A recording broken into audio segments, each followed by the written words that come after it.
Let's bring in attorney and former chief counsel for House Judiciary during the Clinton impeachment, Julian Epstein. Julian, what was your reaction when you heard about this? The concerning part is the suspect was not on the radar screen. Hamas brought this to America. Attacks and murders of Jews. Hamas sympathizers repeat the same Free Palestine chant heard on U.S. colleges and campuses nationwide. This is Hamas.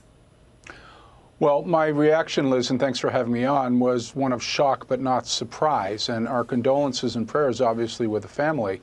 But this shouldn't be a surprise to anyone. We've had over 10,000 anti-Semitic incidents since October 7th, very few of which have been prosecuted.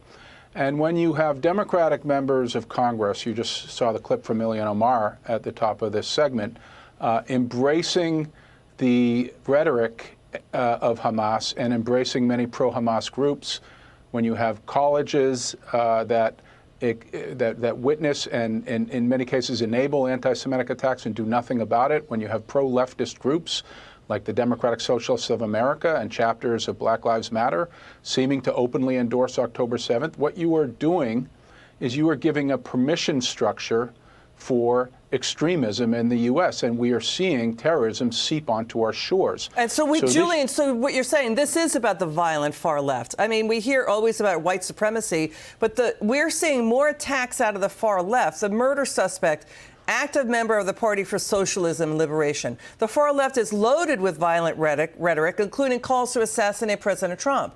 Those attempts on Trump's life came from the far left. Have far left Democrats been doing enough to condemn what is going on in the far left? The left attacked Teslas, terrorized Tesla ownerships and dealerships, and now DHS is stopping Harvard from accepting international students because it's gotten so out of control.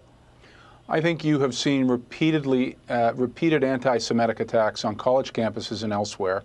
The colleges have failed to prosecute.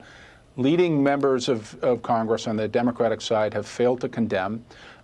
So I think you are seeing a great deal of tolerance for the violent anti-Semitism that is occurring on the left. I think there is no question about that. You can see in many of the organizations, including a few that I just cited, sort of open endorsement, not just for Hamas, but endorsement of the rhetoric of Hamas. You had a member of Congress saying from river to sea. All of these things have a very profound impact. And again, they are giving a permission structure for the radical elements of this protest movement, which is violently anti-Semitic, bloodthirsty, and not interested in peace, interested in the annihilation and death of Jews. Well, the Trump White House is fighting hard to put an end to this. They are. So, to their credit, they are. Julian Epstein, thank you for joining us. It's good.